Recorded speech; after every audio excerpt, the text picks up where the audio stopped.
So Freakier Friday is the sequel to 2003's Freaky Friday. Freakier Friday was directed by Nisha Ganatra. In Freakier Friday, we once again follow Tess and Anna Coleman, who are once again portrayed by Jamie Lee Curtis and Lindsey Lohan, as Anna Coleman has a teenage daughter of her own. Anna Coleman is about to be married, and not to mention as well, she is also about to gain a soon-to-be stepdaughter. Tensions between our characters are brewing, they're growing higher and higher and higher, and as a result of one particular character, these four characters swap bodies. Before I continue on with today's video, I just wanted to say, welcome to my channel, everybody.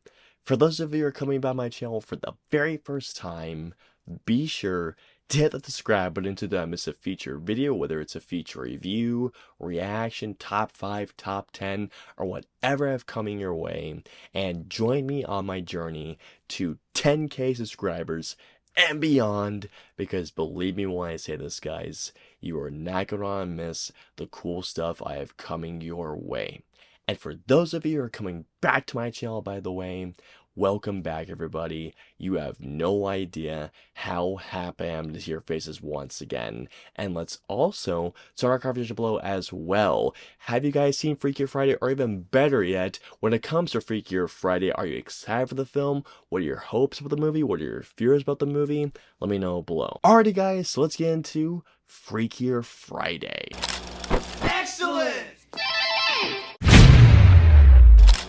I was actually quite looking forward to Freakier Friday, especially knowing how much I really dug 2003's Freaky Friday. Freaky Friday, no joke, was one of my favorite films growing up as a teenager. I mean, I wasn't quite a teenager when that film came out, but I cannot believe, and it still blows my mind, it blows my mind that Freaky Friday came out, believe it or not, guys, 22 years ago.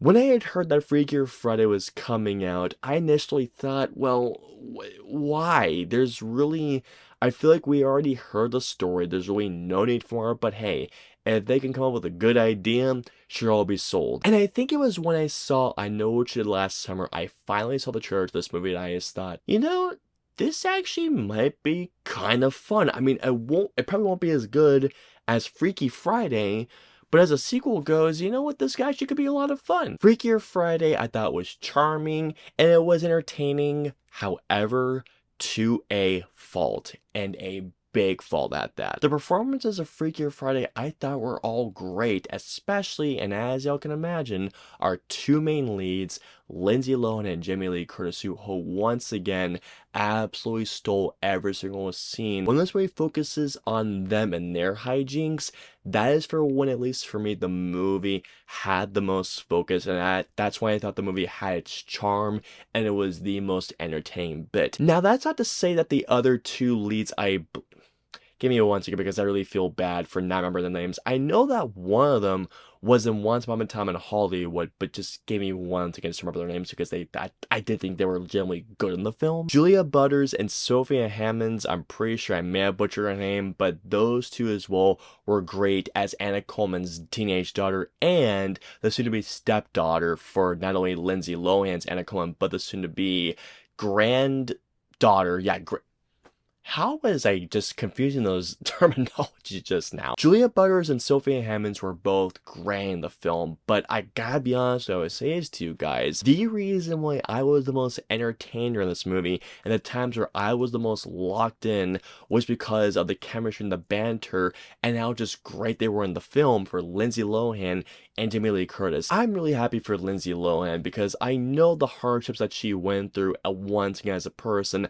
that grew up watching Lindsey Lohan's movies like The Parent Trap, which is one of my favorite movies growing up. Knowing the hardships that Lindsey Lohan went through and seeing her back acting once again, and not to mention as well, giving a great performance in this film. Lindsey Lohan was great. Jamie Lee Curtis is having so much fun once again in this role, and there were so many times, well, in this role, but in a different capacity. I don't want to give away too much for those of you who haven't seen the trailer, but just know that the characters are doing different characters in terms of their body swapping, and there are sequences where, due to her mannerisms and her physical comedy, I was laughing really, really hard. When Freakier Friday concentrates the hijinks on Lindsey Lohan and Jamie Lee Curtis' characters and their journey, that is when the film I thought was its most entertaining, its wittiest, it's charming, and that's why I thought the film had the most heart. One thing in particular that I did really appreciate about this movie is that it is a movie that does still feel like it retains the spirit of that 2003 film Freaky Friday, but at the same time, it does have jokes in which it does do cross-generational things. There are jokes about boomers, Gen X, millennials, Gen Z, and how the generations make fun of each other in this movie. There were a couple of times in which those jokes came out and I thought it was actually really, really well done. The main thing that I was worried about though when it came down to this movie was that it wouldn't have that same heart, it wouldn't have that same emotion as Freaky Friday. Once a certain part of the movie hit, the heart and the emotion came, and yeah, it got to me. It got to me. Well, that's just fucking great! But unfortunately, as charming and as entertaining as Freakier Friday can be, it unfortunately doesn't quite get there. I thought that this movie was not only just a bit too convoluted, but there is just so much happening at the exact same time. Not only do you have the storyline involving Jamie Lee Curtis and Lindsay Lohan's characters with their swap people, but not to mention as well the storyline involving Julia Butters and Sophia Hammond's characters and what they have going on. Not to mention as well you have their individual storylines of what they're going through on top of the people that are involved with their lives, the school, their jobs. Guys, there's a lot going on in this movie. To the point when it came down to the actual reason why the body swapping happened, it didn't really seem that warranted for me. The comparisons between Freakier Friday and Freaky Friday are going to happen, so I do apologize in advance, but the comparisons are inevitable. In Freaky Friday, the reason why it happened was because it was two people that were saying, hey, I guarantee you kidnap me in my shoes for a day and what I deal with either as a mother or a teenage daughter, knowing it happens in their respective lives. And sure, while these two characters had a lot going on, it still had a purpose in the overall story of Freaky Friday. Whereas here in Freakier Friday, there is so much more to digest what's going on. Now, I will not deny when I say that I was entertained on this film because, don't get me wrong when I say this to you guys, throughout the film's almost 2-hour runtime, to which that brings me on that really quick, and I do apologize because I'm already very discombobulated right now. Don't worry, I'll get back on track very, very soon here. Freakier Friday is a nearly 2-hour movie. It's a nearly 2-hour family drama. And was Freakier Friday entertaining?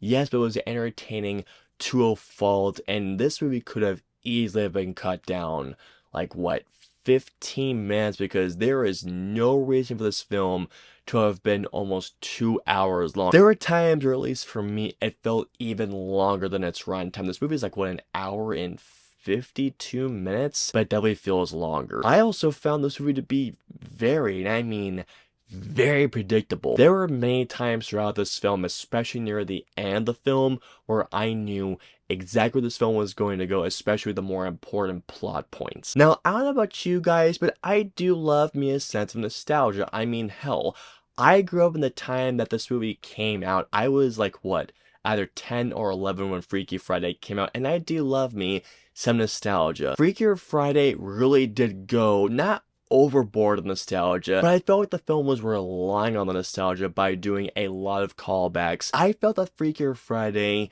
was relying a little bit too much on nostalgia just to coast on everything. When it came down to everything being earned, nothing truly felt earned to me. Like, it all came to a point where, okay, they have to do this certain thing, then these guys have to do a certain thing, and if they do this, they get back together and they swap bodies back again. And once this thing happened, it didn't feel like it was quite earned the way that the 2003 Freaky Friday moment felt earned in that regard. Nothing really felt earned by the end of this movie. And here we go. So overall, Freakier Friday is entertaining, it has charm, along with two great performances from Jamie Lee Curtis and Lindsey Lohan. At the same time, while its heart is in the right place, it just doesn't quite get there. All in all, I'm gonna give Freakier Friday a 2.5 out of 5. I really wanted to like Freakier Friday knowing how much I loved the 2003 film, but it just didn't really work for me. I would say wait till this film hits streaming on Disney+. I hope you all enjoyed my review of Freakier Friday. If so, please hit the like button, or if you dislike this review, hit the dislike button. If you guys want to see my previous 2 reviews, please click it right there or right there. And of course, until my next review or video goes live, I will see you all next time.